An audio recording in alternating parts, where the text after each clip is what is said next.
I'm Kristi Whitfield, and this is our Build Back Better series. And today I'm joined by Anwar Saleem, and he is the director of the H Street Main Street program. Hello, Anwar. Hey, how you doing, Kristi?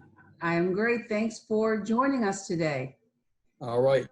So our main streets are literally the boots on the ground. You are the organizations that work with our small businesses, our retail establishments that are here, helping our small businesses day to day. And so I want to talk with you about what you have seen during this COVID-19 crisis. I know that when the mayor first, had to do the stay-at-home order, the small businesses were really the first place where these, impact was felt. So tell us what it seemed like on H Street when the businesses were required to close for the pandemic. Well, we knew it was going to be tough. This is something we had never done before. This is our first experience, probably around the country, dealing with anything like this, especially on H Street. And that we knew that we had to take care of the front line. You deal with a virus like this. We felt that you had to make sure that people were protected, they had food to eat, secure, and things like that. And so what we did, we had to really find out what were the strengths and weaknesses of the businesses, and how can we really survive this. We had to wait a few days, readjust to a new norm, and then we focused this way first, that we had to find a way to secure our buildings. We are not going to be there. We couldn't work. That we had to find a way to secure our buildings. So the first thing we did is begin to work with the police department, first district with Commander Kane, and we had a town hall meeting. In that town hall meeting, they actually gave a breakdown on how to secure the building, what to keep out the windows, how to keep the front and back doors locked, and basically how to secure those buildings. So those are things we did. We had over 107 people involved on that webinar with short notice. And some of the other Main Street programs around the city also chimed in. Well, H Street was an area where we actually saw incidents of break-ins. So you really had to help a lot of your businesses deal with some of the damage. I think this was in the very early days of the pandemic. But then let's fast forward into more recent times. After the George Floyd protests, and then we had some rioting. Then then the main streets were also there to help them respond in a different way. And I think you were also helpful in helping people sort of clean up in the aftermath in that time too. Can you say a little bit about that? Yeah, we were pretty much in place to a certain degree. People came down, they broke windows of corporate buildings, but they actually burglarized. This happened at night. During the daytime, the protest was peaceful, but nighttime we had some burglaries of some of the businesses, basically Black-owned businesses, and we were pretty much intact to a certain degree. We end up with about 6 buildings that have break-ins. And when they had those break-ins, we had to do some assessment, go in there and talk to them. We looked at videos. A lot of those businesses had videos, so we were pretty fortunate. And what we did, we actually used some of our funds to cover deductibles on for some of the businesses, so they wouldn't have to come out of their pocket. Some of the businesses lost quite a bit of inventory, and we knew they already had a hit. So what we tried to do was lessen the pain. At the same time, we had to board up buildings. And with those boards, we paid for some of the boards, buildings to be boarded up. And afterwards, we began to paint those buildings with good, decent moral signages. So because we're not able to operate regularly, I know that DSLBD worked with the main streets to reallocate some of those budgets. And so it sounds like, helping pay for the deductibles, helping with the cost of boarding up buildings. I think we also talked about the grants that you were able to provide to the businesses in terms of maintaining some of the stability during the COVID pre-COVID. Thanks to the DSLBD, you guys were very flexible, and which I thought was huge. We looked at we have a lot of beauty salons, barber shops, tattoo shops, manicure salons, and we were able to take some of those funds to really pay for their licenses. The licenses would do that, and so we knew they would hit the hardest, and they were not allowed to open on the first phase. And so we figured we reduce and release some of that pressure, lessen some of the pain they were going through. And we paid for the licenses, not only for the building, our licenses, owner licenses, but we pay for the employee licenses to be renewed. And so that really helped them quite a bit, and it also brought goodwill. We also dealt with businesses who were dealing with the pickup and delivery zones to make their area look better. We gave them grants to secure and make sure their buildings look presentable. We found signages for the businesses, and we put signages. We created over 18, if I'm right, over 18 pickup and delivery zones, which affected over 60 businesses. And so businesses who never thought about dealing with pickup delivery zones, they brought in to what we were trying to do. We were also able to work with the Front County also to deal with legislation where you had taverns, and taverns couldn't have alcohol taken out of the establishment, and the council really adjusted, and we had businesses that took advantage of that and did very well, and were able to keep employees. So those type of creative things, that dialogue with the dialogue with council, and the dialogue with our businesses really helped us a lot to basically keep our businesses afloat.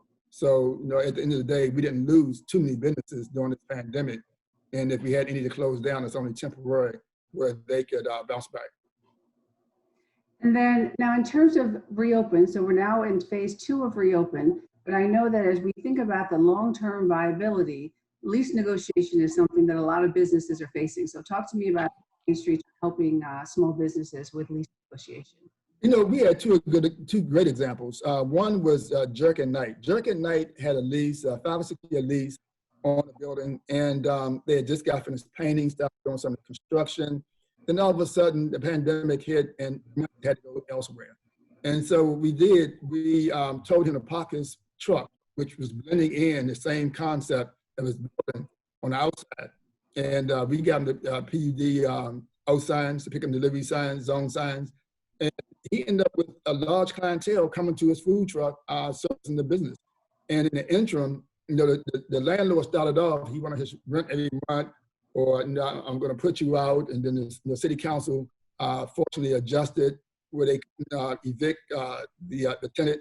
And eventually we renegotiated a lease, and where the landlord forgave 3 months worth of rent and said, pay the taxes. I need you to pay just the taxes and pay the July rent. And so the food truck guy, Jerk and Knight, very, believe me, he's very grateful. And this gives him a chance to really move forward and go forward with the construction. Also, over at Thamey Restaurant, the owner of the restaurant did very well, the same owner. He forgave 3 months worth of rent again. And he also brought into the concept of accepting a small percentage of the rent for a while until she's able to bounce back. So if he can't get the full rent moving forward, that he'd get a percentage of the income coming in, but she still had to pay the insurance and the taxes, which I think is very good. Now she's able to hold on to her employees. She's doing a great pickup and delivery business. And we're really looking forward to moving forward and watching our businesses and working with our businesses to be successful. Well, so whether it is public safety, it's kind of soup to nuts. Our main streets are really there to support our small businesses as they navigate these uncharted territories. And I appreciate you taking the time, Anwar, to really talk to us about this.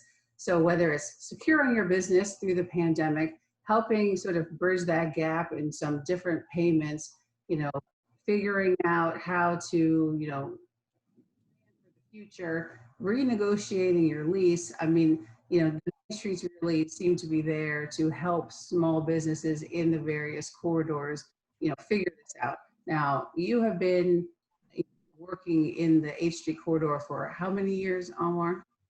Since before 2002, before it was a Main Street program. And at the time we had over 75% vacancy along the H Street corridor.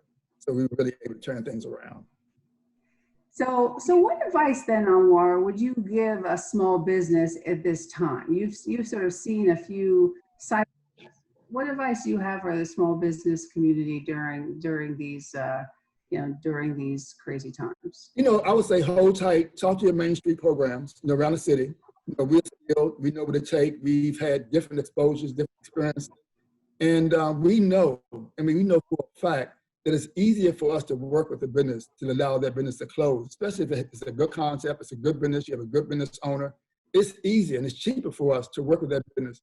It's harder for us to attract a new business than to work with the old business. So we take these established businesses, we want to work with them. We may go through some hard times.